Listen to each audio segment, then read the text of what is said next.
अस्सलामु अलैकुम वरहमतुल्लाहि वबरकातुहू। मेरे प्यारे अजीज़ दोस्तों, मुफ्ती सलमान अज़हरी साहब का ये मुख्तसर सा बयान आप पहले सुन लीजिए, फिर इसी बयान के मुतालिक बहुत ही प्यारी गुफ्तगू मैं आप लोगों से चंद मिनट की, मुश्किल से 2 या 3 मिनट की गुफ्तगू करूँगा। पहले आप मुकम्मल इस बयान को मुफ्ती सलमान अज़हरी साहब के सुनिए, फिर इंशाअल्लाह ताला इसी टॉपिक पर एक बहुत ही प्यारी आपसे बात करनी है। मेरी बात को ज़रूर सुन करके जाइएगा और इस बयान को मुकम्मल ध्यान लगा करके सवाब की नीयत से सुनिए। इंशाअल्लाह ताला जो मुफ्ती सलमान अज़हरी साहब बताएंगे उस पर अमल करने की भी कोशिश करेंगे। अल्लाह ताला ने फरमाया, अमल करने की तौफीक अता या अय्युहल्लज़ीना आमनू कातिलुल्लज़ीना यलूनकुम मिनल कुफ़ारि वल यजिदू फीकुम गिल्ज़ा। इस आयत को लेकर के जो तकलीफ है, और जब तुम जमीन में नहीं, आयत का तर्जुमा मैं बताऊंगा तो आपको समझ में आ जाएगा। वक़्तुलूहुम हैसु सक़िफ़्तुमूहुम व अख़रिजूहुम मिन हैसु अख़रजूकुम वल फ़ितनतु अशद्दु मिनल क़त्ल। या आगे तक आयत है, तर्जुमा सुनो। और काफिरों को जहां पाओ मारो और उन्हें निकाल दो जहां से उन्होंने तुम्हें निकाला था, और उनका फसाद तो कत्ल से भी सख्त है। और मस्जिद हराम के पास उनसे न लड़ो जब तक वो तुमसे वहां न लड़ें, और अगर तुमसे लड़ें तो उन्हें कत्ल करो, काफिरों की यही सजा है। यह आयत दर्द देती है, तकलीफ देती है। देखो, जहां पाओ मारो, कत्ल करो, कुरान यही कह रहा है, कुरान यही कह रहा है। तो अब हम बताते हैं, कुरान ये कह रहा है तो फिर गीता क्या कह रही है? Shrimad Bhagavad Gita chapter 4 verse number 78, इसमें ये कहा जा रहा है, साधुओं, कृष्णा जो है वो कहते हैं कि मैं कब कब आता हूं, सुनो। कहते हैं साधुओं की हिफाजत करने के लिए और गुनहगारों को नीस तो नाबूद करने के लिए और धर्म को कायम रखने के लिए मैं अलग अलग अंदाज में अवतार लेता हूं। कौन कह रहा है? कृष्णा कह रहे हैं, मैं नीस तो नाबूद करने के लिए आता हूं। किसको? जो गुनहगार हैं उनको नीस तो नाबूद करेंगे कृष्णा जी, और साधुओं की हिफाजत करेंगे, और जो धर्म को नहीं मानता उसको खत्म करने के लिए अलग अलग अवतार में आएंगे। यहां नहीं मिल रहा है तुमको कि भाई वो सीधे कृष्णा जी उतर के खत्म करने आ रहे हैं। तुम क्या जवाब दोगे? वही इंशाअल्लाह हम भी बाद में जवाब देंगे। कुरान कहता है, कुरान की जो आयत है जिसमें इनको ये तकलीफ है, हाँ, या अय्युहल्लज़ीना आमनू, बड़े मजे की बात, या अय्युहल्लज़ीना आमनू ला तत्तखिदुल यहूद वन नसारा औलिया। अल्लाह फरमाता है, ईमान वालों, यहूदियों को, ईसाइयों को दोस्त न बनाओ। ये दोस्त का तर्जुमा करते हैं, औलिया का मतलब हकीकत में देखा जाए तो सिर्फ दोस्ती मुराद नहीं, बल्कि उनको सारे इख्तियारात मत दो। ये असल मसला है, क्योंकि मदीने में जब सहाबा गए थे तो वहां यहूदी भी थे, ईसाई भी थे, वो छुपे हुए दुश्मन थे और जा करके मुशरिकीन और दुश्मनों की मदद करते थे। तो कुरान में अल्लाह ने फरमाया, ईमान वालों तुम बचे रहो इनके साथ, कि तुम जा करके इनको राजें बताओगे, अपने सारे माल असबाब की सब राज बताओगे तो ये जाके दुश्मनों को बताएंगे। इसलिए अल्लाह ने क्या फरमाया, इनसे दोस्ती मत रखो, इनको पूरा इख्तियार मत दो। लेकिन ये 1400 साल के बाद आज वावेला मचा रहे हैं। देखो, कुरान तो कह रहा है दोस्ती मत करो। अरे यहूदियों से दोस्ती नहीं करना, ईसाइयों से दोस्ती नहीं करना है, और काफिरों से दोस्ती नहीं करना है। कुरान तो सिर्फ दुश्मनी सिखा रहा है, दोस्ती नहीं सिखा रहा है। अच्छा, कुरान दोस्ती नहीं सिखा रहा है, दुश्मनी सिखा रहा है। तो हम देखते हैं फिर यहाँ जो वेद हैं और दूसरी किताबें, विष्णु पुराण, इनकी पुराण भी हैं बहुत सारी, और एक किताब है अपस्थमा धर्मशास्त्र, जिसमें 2128 में एक उनका वर्ष है, एक आयत है। क्या कह रहे हैं सुनिए। किताबें भी मिल जाएंगी, इंटरनेट पर भी मिल जाएंगी, मेरा कहा हुआ सब रिकॉर्ड भी मौजूद होगा। कहा जा रहा है, एक चंडाल यानी दलित को, चंडाल कहते हैं दलित, शूद्र को हाथ लगाना भी गुनाह है। अरे हम दोस्ती करने को मना कर रहे हैं, यानी कुरान के बारे में क्या कह रहे हैं? यहूदियों से और ईसाइयों से दोस्ती ना करो। इतनी बात पर तुम वावेला मचा रहे हो, और यहां तो पुराण में कहा जा रहा है कि दलित और शूद्र को हाथ लगाना भी गुनाह है। हाथ भी मत लगाओ। क्यों? इंसान नहीं है वो?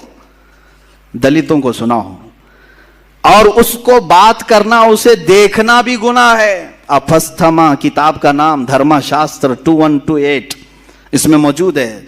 हाथ लगाना भी गुनाह है, उसे देखना भी गुनाह है। और एक वर्ष है उनके अंदर, उसाना संहिता, इसमें चैप्टर नंबर 2 वर्स नंबर 46, एक मलिच और चंडाल से बात करने के बाद अब सुनो, मलीच किसको कहते हैं? मलीच, ये दूसरा बाहर से आए हुए आदमी को मलीच कहते हैं। यानी हम मुसलमान भी मलीच हो गए इनके नजदीक। ये कहते हैं ना बाहर से आए हुए, तो हमारे बारे में भी यही बात आएगी। अब पुराण में और भगवत गीता में और दूसरी किताबों में क्या क्या सिखाया जा रहा है ये कोई नहीं बोलता। ये भी लेकर के कभी सुप्रीम कोर्ट जाओ, ये भी लेकर के जाओ कि भाई यहां पर भी तो बहुत ज्यादा सख्ती की बात आई है, चंडाल को शूद्र को हाथ लगाना भी मना कहा जा रहा है, ये तो भेदभाव खत्म किया जा रहा है। कोई गया नहीं सुप्रीम कोर्ट। अब सुनने के बाद हो सकता है कोई चला जाए।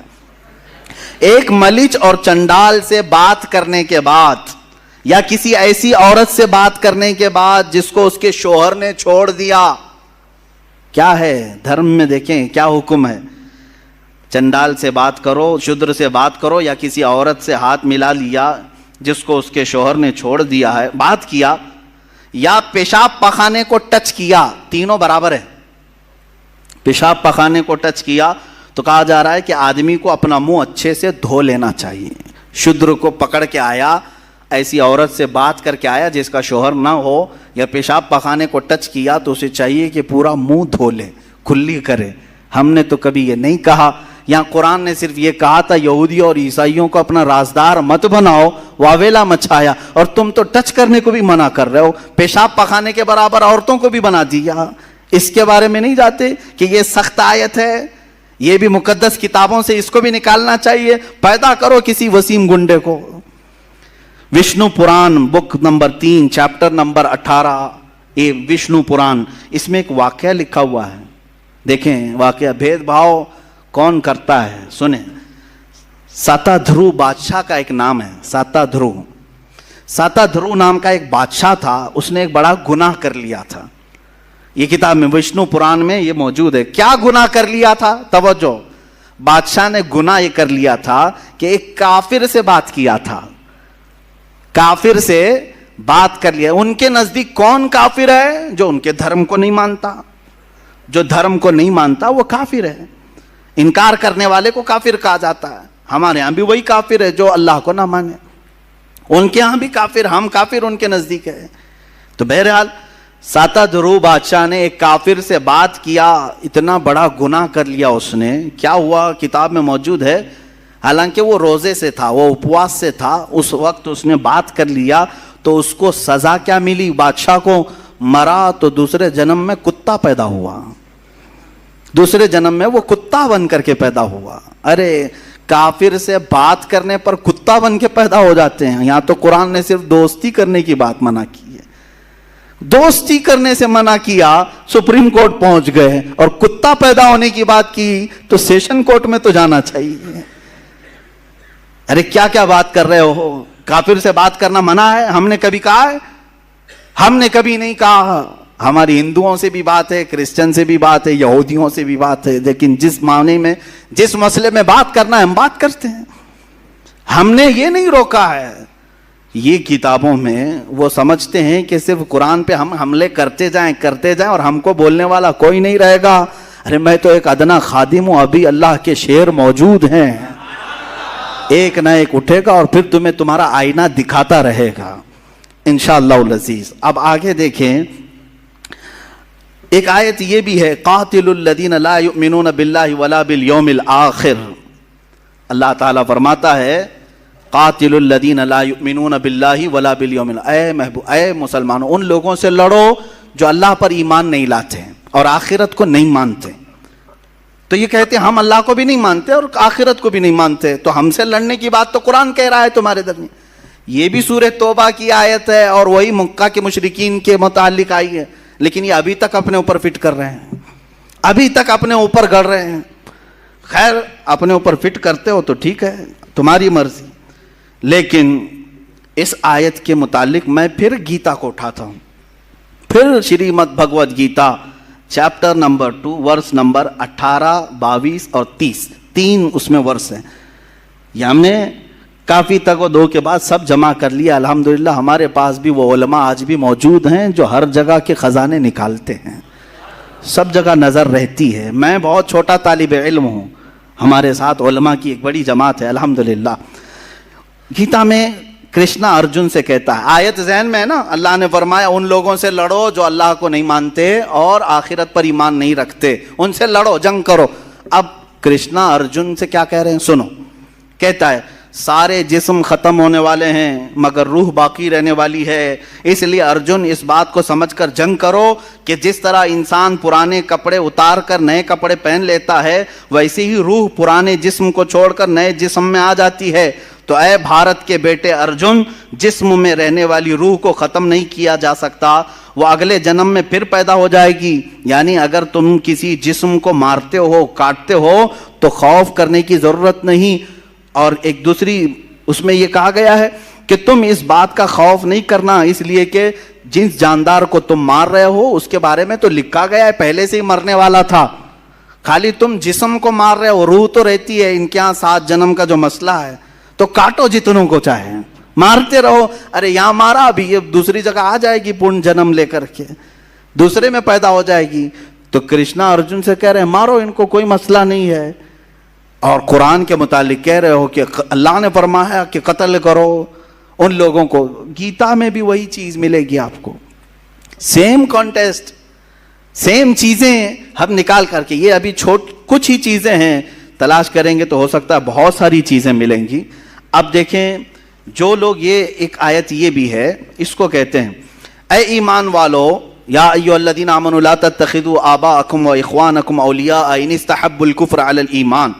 ऐ ईमान वालो, अपने बाप अपने भाइयों को दोस्त न रखना। तुम्हारे लिए भी हुक्म है, हमारे लिए भी।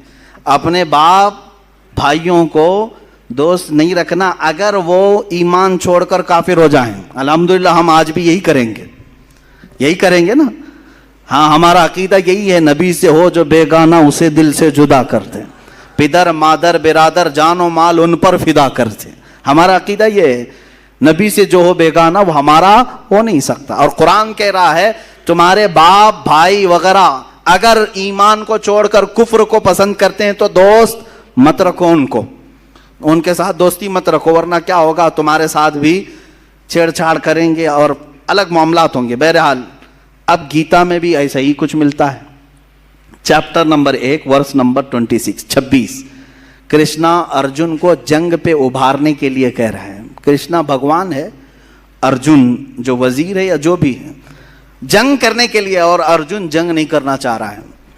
तो कृष्णा जी क्या कह रहे हैं, अर्जुन क्यों जंग नहीं करना चाह रहा था, ये आप पढ़ेंगे भगवत गीता वगैरह के मुताले के बाद पता चलता है कि एक जंग हुई थी पांडवों और कौरवों के बीच में।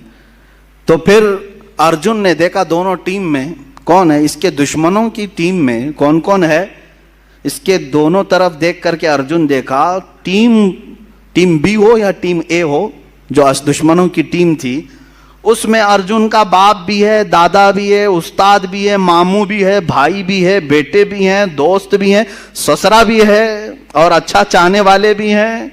ये सब दुश्मनों की टीम में खड़े हैं और अर्जुन इधर है। और फिर अब कृष्णा जी कहते हैं उठो जंग करो, उठो जंग करो, इसलिए कि इनकी मोहब्बत तुम्हारे ऊपर गालिब ना आए, जंग करो। अरे मियाँ, यहाँ तो कुरान ने सिर्फ बाप और भाई का जिक्र किया कि अगर वो ईमान छोड़कर कुफ्र को इख्तियार करें तो दोस्ती ना करो। और कृष्णा तो जंग करा रहे हैं बाप से भी, दादा से भी, ससुरे से भी, बेटे से भी, भाई से भी, उस्ताद से भी, सब है भगवत गीता में।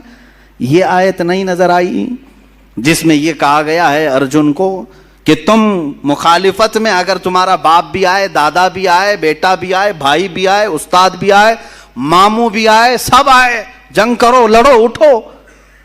ये चीज तो गीता में भी है। ये कोई क्यों नहीं कहता कि ये आयत पढ़ने के बाद कोई आतंकवादी बन सकता है, कोई अपने मामू के खिलाफ ही तलवार ले सकता है और ससुरे के खिलाफ पहले ले सकता है। हाँ, ये पढ़ने के बाद तो ऐसा लगेगा अर्जुन को जब ससुर के खिलाफ खड़े होने के लिए कृष्णा जी ने कहा है तो फिर उस पर हम क्यों नहीं अमल करें, क्योंकि ससुरा ही तो ला करके हमारे घर में रखा हुआ है।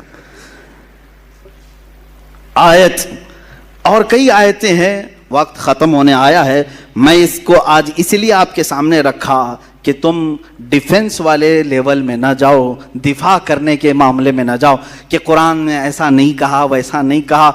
मियाँ इनकी किताबों में भी सेम चीज़ें हैं, वक्त होता तो फिर बाइबल और तौरात वगैरह उन दूसरी किताबों को जो मुकद्दस माना जाता उससे भी लाया जाता, लेकिन आज मामला यहाँ पर हिंदुस्तान में इनके साथ है और ये समझते हैं कि हमारे यहाँ ऐसा कुछ भी नहीं है, सिर्फ कुरान में है, सिर्फ कुरान में है।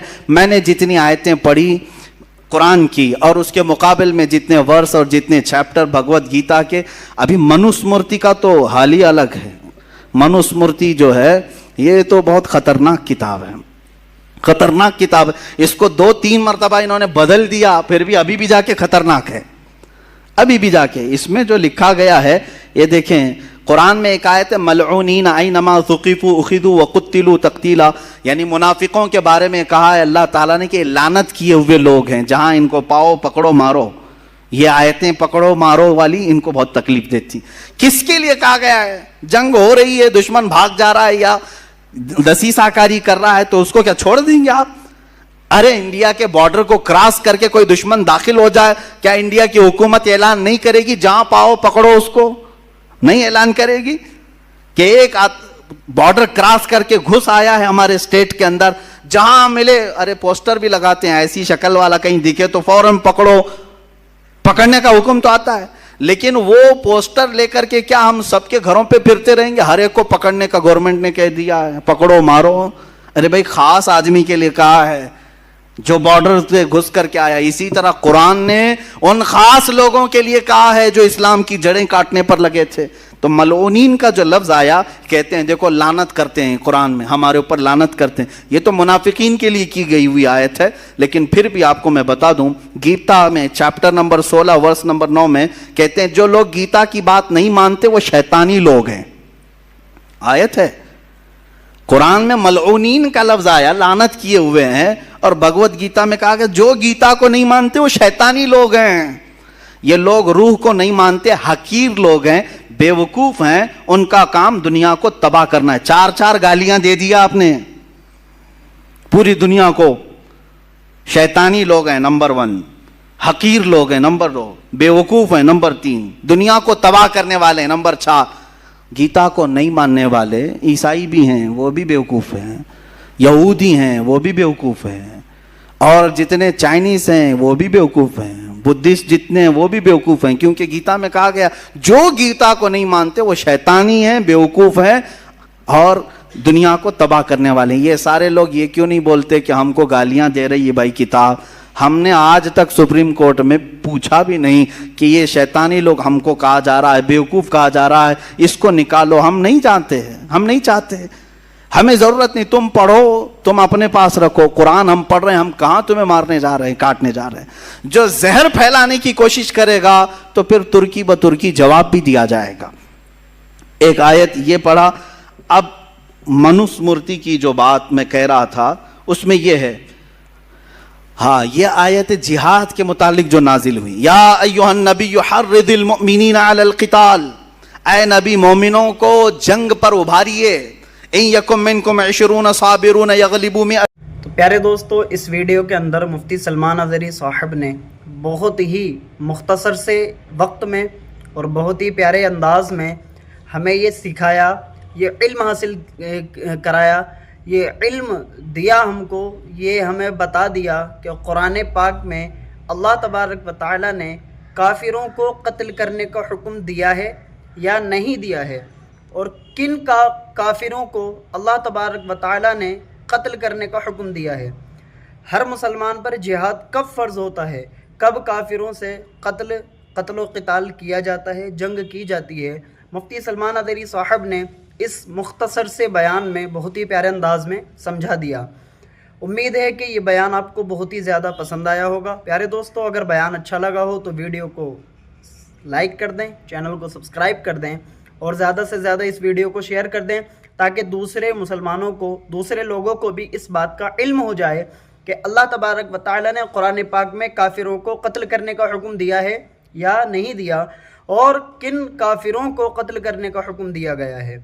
तो सवाब की नीयत से वीडियो को लाजमी शेयर कर दें और चैनल को सब्सक्राइब ज़रूर कर दें, क्योंकि मैं अपने इसी चैनल पर मुफ्ती सलमान अज़हरी साहब के बेहतरीन बयान को मुख्तसर से बयान को अपलोड करता रहता हूं और आप लोगों तक दीन की बातें पहुंचाने की कोशिश करता रहता हूं। मिलते हैं अगली वीडियो में। अस्सलामु अलैकुम व रहमतुल्लाहि व बरकातुहू।